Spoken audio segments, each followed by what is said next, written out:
अस्सलाम वालेकुम, मैं लुबना कादिर आपकी खिदमत में हाजिर हूँ। आपकी बहुत ज़्यादा फरमाइश पर मैं अपनी गज़ल आपके लिए पढ़ूँगी। आप मेरे YouTube चैनल को ज़रूर सब्सक्राइब कीजिएगा, वीडियोस को थम्स अप कीजिएगा और शेयर भी कीजिएगा। Thank you.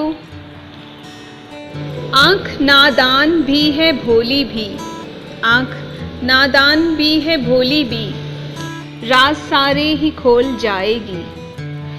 मेरे महबूब ये तेरी फुरकत जिंद कांटों में रोल जाएगी। तेरी याद आई तो मेरा काजल, तेरी याद आई तो मेरा काजल सारा आंखों में घोल जाएगी। ये हवा है शरीर सावन की, ये हवा है शरीर सावन की, भीगी जुल्फें भी खोल जाएगी। लब से बोलूं ना कुछ भी चाहे आज, आंख सब कुछ ही बोल जाएगी।